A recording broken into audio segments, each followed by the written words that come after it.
Over the last 17 years, the story of Safaricom has been part of the Kenyan story, and also Kenyan's fabric has really been part of the Safaricom story. This is because we have captured, we have really tried to capture the essence of every Kenyan's dreams and aspirations. When this company started its official operations in 2000, we wanted to be able to connect with our country, its beautiful landscape, and its wonderful people. So under Bob, between 2010 and 2015, the company continued to grow, and it grew like we had never grown before. 2G became 4G, and then 2G became 3G, and then 3G had a baby called 4G. Our customers sought to hit the 25 million mark, but even as we did that, there are things we got right, there are things we didn't get right. We are proud as Safaricomers to be the network that keeps you connected to your family and your friends, keeps you connected to your businesses, and allows you to remain connected to the rest of the world. I'm sure most of you remember the days when the smallest denomination of credit that you had for Safaricom was 500 shillings. Today, it goes down all the way to 5 shillings if you're buying a scratch card. And I think on M-Pesa, you can go as low as a shilling, probably, to be able to buy.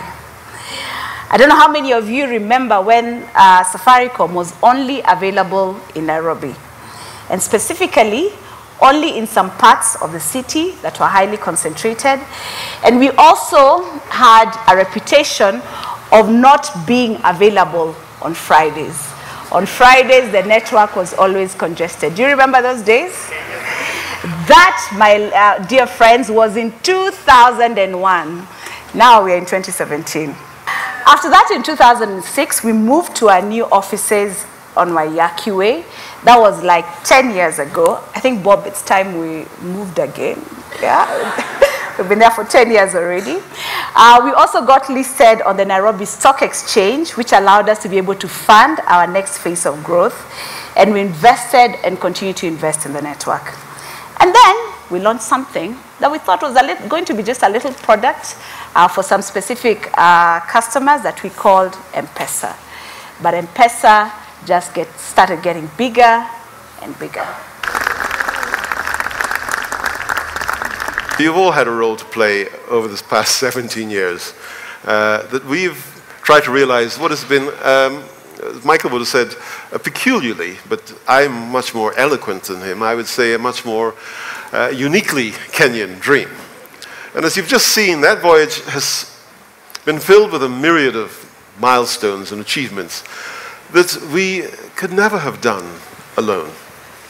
And over the past few months, we've spent a lot of time thinking about what our shared dream for Safaricom will look like over the next 17 years. And we've come to a few realizations.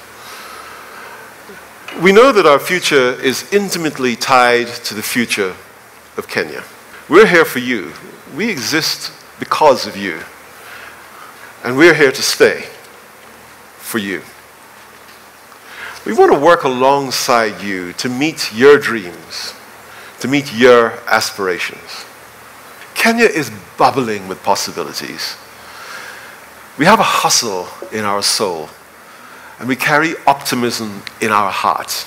And sometimes all we need is that helping hand to realize those aspirations. And our hope is that our brand will become that helping hand for more Kenyans who want to use technology to realize their dreams. Our growth needs to be inclusive. And that is why we're now focused on building a more human network that leverages the strength of our talents. We're calling this spirit Twaweza. And simply, it means that we believe that when we come together, great things happen. To succeed in Kenya, to really succeed, you need to carry everyone along with you. And that is why today marks the start of a new journey to unite Kenyans from all walks of life, to build the foundations of a more resilient Kenya. When we come together, great things happen, Twaweza. Now join me as we unveil the refreshed Safaricom logo.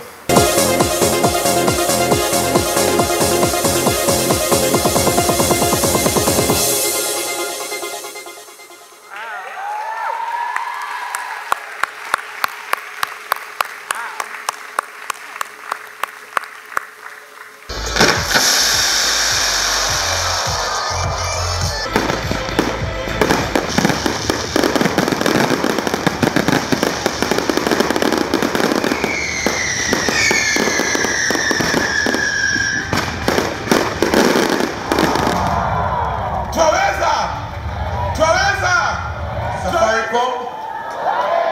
No.